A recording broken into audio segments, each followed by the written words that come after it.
The Bureau XCOM Declassified is telling the secret origin story of the XCOM organization that has never been told before. We're going back in time to the 60s, where the initial alien threat has come to invade, and the player is going to take the role of Agent William Carter and defend both XCOM organization itself and our nation and ultimately the world against this threat.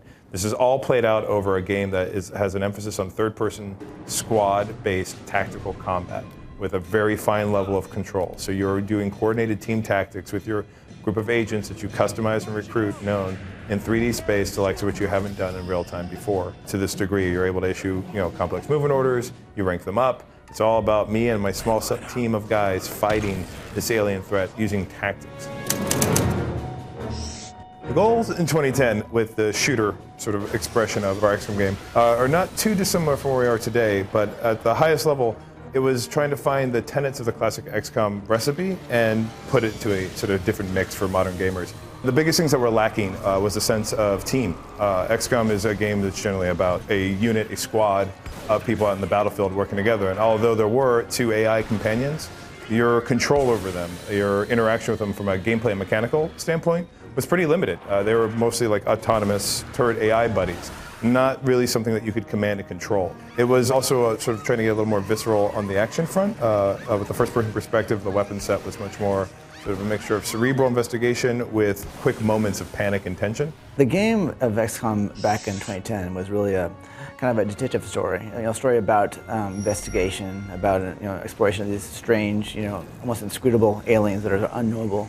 And we wanted to make the game match that vibe, so it had a very kind of a private Dick, kind of a Dick Tracy kind of thing going on with it. I think it was a little more closer to that sort of survival horror of like a Silent Hill sort of game, where it's sort of the cerebral horror versus the run and gun horror game. Although horror and terror is an aspect of the XCOM franchise, like it's definitely, you get scared when you're playing XCOM, it's not, I don't think, at the forefront, and that game was emphasizing it way too strongly. But it quickly led to us remembering that a lot of XCOM had to do with team tactics and combat and fighting a war, not just snapping pictures. And so we quickly moved past that onto the expression of the franchise that we have now in the Bureau XCOM Declassified.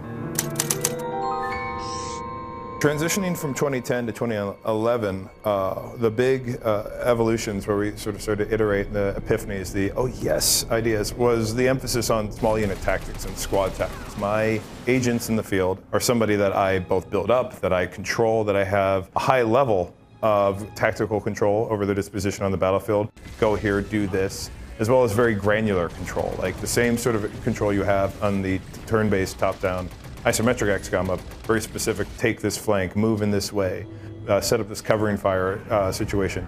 That was a big evolution from where we were at in 2010. The interface at the time, the dubbed TAC mode, now called Battle Focus, was another big jump. Not just the ability to control the agents like this, but have an interface that harkened to that God's eye perspective to a degree on the battlefield, like really looked and felt like XCOM, albeit a real-time expression, which was our creative charter all along, like find an expression of these core franchise pillars in real time, in a genre that's a little more modern than turn-based, to see if we can find audience and fans that like XCOM want to experience it in a different way, or may never have played the classic XCOM, but we could be their on-ramp onto it.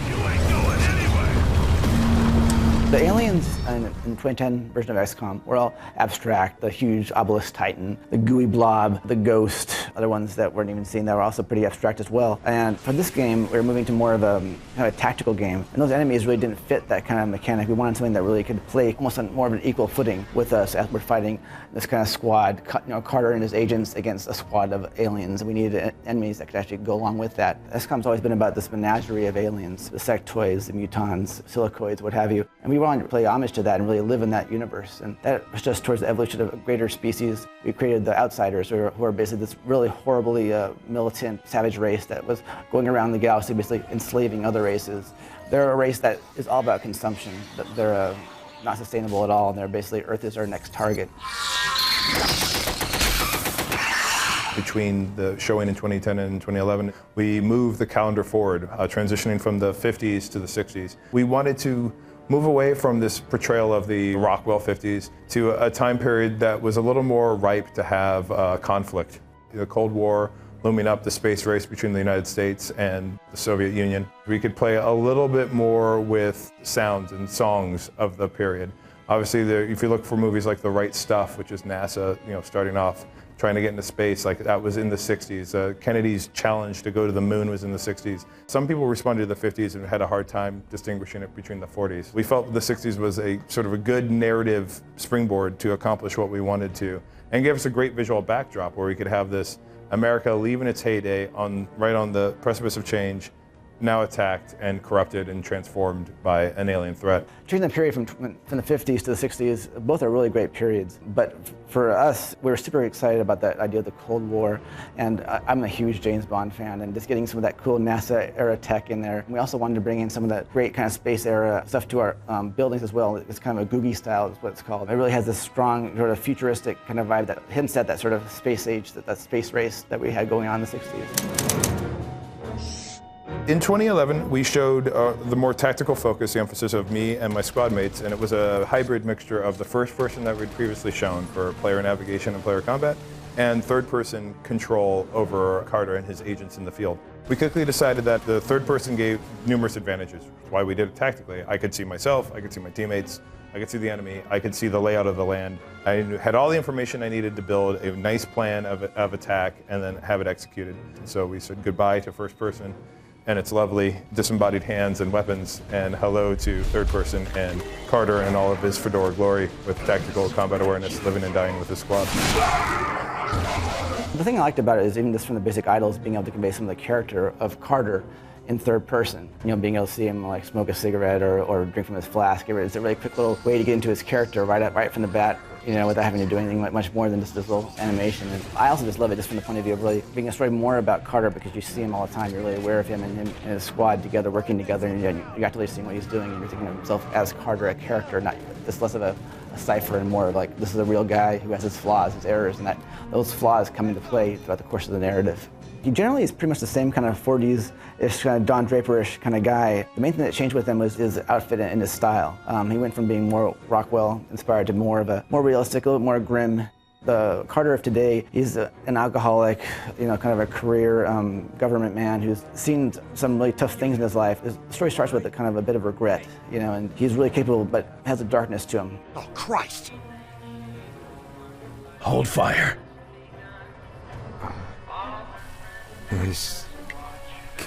During the course of development, we have changed the scale and the scope of what the alien threat, what the invasion looks like. In 2010, it was very much in the backyards. It was hidden in the suburbs. It was a war that was happening in the shadows, with the front of the houses, the facade of normalcy being in place, but then peel back that wallpaper and strange things are afoot. In 2011, we went more classic sci-fi alien invasion, get the military together, send out the tanks, we're gonna go repel, a little more Mars attacks. So what we've done with the Bureau XCOM Declassified is try to find a middle ground between the two that fit both our narrative goals and just felt a little cooler. So we're fighting in the suburbs, off the grid, off of main Route 66 cities out in New Mexico, or a little bit in the sleepy college town in Georgia. We're fighting here on replaced farmhouses that are fronts for hidden nuclear missile silos. Sort of these easily identified Americana places, but enough off the main path that it will make a little bit sense when players experience the story of how these things could get erased from the history books,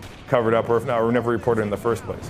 In 2011, you saw the university level, and it went through quite a change over the course of the last couple of years. That game back then was more about military threat, and it's more of like the sort of slow growth of the alien race coming to our world and slowly creeping in to invade us. This one's kind of this more blitzkrieg war, where they kind of surprise us, take us off guard. And what you see in this version of University in 2013 is a massacre. They were caught totally off guard in the midst of a homecoming parade, and what you see there is people getting strung up by this horrible goo hanging from light posts. Is this really a grim scene that's a lot darker, and it sort of conveys the tone shift that happened.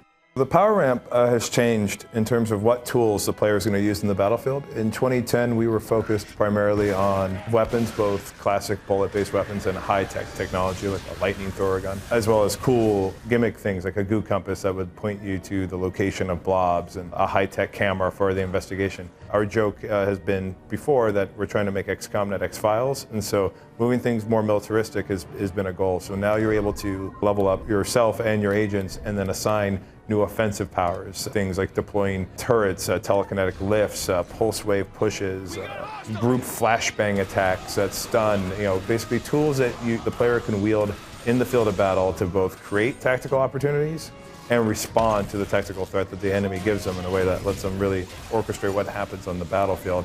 With its rechristening as the Bureau, XCOM Declassified, it both helps establish itself as a different slant on the XCOM universe. It gives a very strong upfront indicator of we are an origin story, which in the course of our game, you're in an organization, a bureau, as it were, that makes the transition from something dedicated to terrestrial foreign threats to extraterrestrial foreign threats, and rechrists itself XCOM. From the get-go in the box, that name sort of houses it. And for us represents, like I said, this different slant, something that people can go, oh, it's that version of an XCOM game versus some sort of replacement to the franchise.